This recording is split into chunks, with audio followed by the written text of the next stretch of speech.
Hi, Algebra 2. I just wanted to follow up on our class today when we were taking a look at solving polynomial equations by finding all of their roots. And then also that idea of the connection between the factors and the roots and the ability to take roots and work backwards towards an equation that contains those roots. So this is the work that I asked you to do today. To solve the polynomial equation, x to the fourth plus 4x to the third minus x squared plus 16x minus 20 equals 0 by finding the roots. So I'm going to go ahead and write this down here on my page as well. We were doing this with the trackpad on Jamboard today, which is fine, but a little bit messy and a little tedious and probably took a little bit longer than we would have wanted it all to. So I wanted to do this on paper with you guys today. So we talked about a couple of things, and there's ways to make this problem easier and a little bit more challenging. Like I said, a million years ago when dinosaurs roamed the earth and your teachers were in school, this type of problem, we would have to use the rational root theorem, which we did on the first page of this Jamboard, to determine a list of possible roots and then test those until we found them.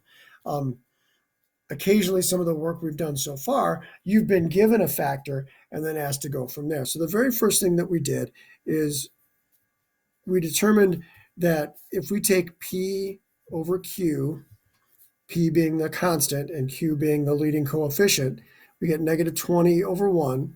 So we know that if there are any rational roots, they're going to be factors of negative 20, 1 or negative 1. 2 or negative 2, 4 or negative 4, 5 or negative 5, 10 or negative 10, 20 or negative 20. And so the way we're going to go about this is we're just going to test these one at a time and find a factor. So I'm going to start with x minus 1, which has a root of 1, and then I'm going to take the coefficients. 1x to the fourth, 4x to the third, negative 1x squared, 16x, and negative 20. I'm going to work my way down. 1 times 1 is 1. 4 and 1 is going to give me 5, so I'm using synthetic division and the remainder theorem to determine if this is a factor or not, if 1 is a root and if x minus 1 is a factor. So 1 times 5, negative 1 and 5 gives me 4. Here I have 4. 16 and 4 makes 20, 1 times 20. All right, so we catch a break. The very first root that we try turns out to be a factor. So I have x minus 1 times, and then this was an x to the fourth. I factored out a linear factor of x minus 1. So now I'm looking at x to the third, and these are my coefficients. X to the third plus 5x squared plus 4x plus 20. So one of the things that I had mentioned a little bit earlier is that as we moved on into the future and technology became available to us, we were able, see if I can shrink this a little bit, we were able to use technology to kind of test for roots. So if I go ahead and I use the Desmos graphing calculator and I type in this original polynomial, x to the fourth plus 4x to the third minus x squared plus 16x minus 20. And I examine this. So there, that confirms the root 1, the factor x minus 1. And I see that I also have a root at negative 5. So I know that x plus 5 is going to be a factor here. So there's a couple of approaches that we can take. I'm going to go ahead and bring this and expand it a little bit. So the first possibility, knowing that x minus 5 is a factor, is I could go ahead and repeat the process of synthetic division with x minus 5 into this polynomial, and I'll get a quadratic quotient. The other option, as I'm taking a look at this, is I'm going to check this real fast. Is it possible that I could factor this by grouping? Okay, so I'm looking at these two and these two, and I can see that I'm going to be able to factor this by grouping. I'm going to take out x squared And that's going to give me x plus 5, which I know is a factor from looking at the graph, right?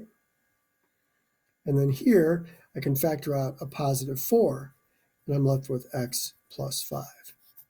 So I have x minus 1 times x plus 5, and then x squared plus 4 is my other factor. So I take a look at this, and this looks like something I feel very familiar with this. Like, hey, it looks like I should be able to factor this. If this was x squared minus 4, I'd be in business. But x squared plus 4, remember what's going to happen. When I go to solve this, I'm going to get x squared equals negative 4, right? So I'm going to end up with two imaginary factors here. So x minus 1, x plus 5. And if you want to take a look where that comes from, x squared plus 4 equals 0, x squared equals negative 4. And then when I square root both sides, x equals plus or minus 2i. So here I'm going to have x plus 2i and x minus 2i. So this is a fourth degree polynomial. It should have 4 factors, and there they are.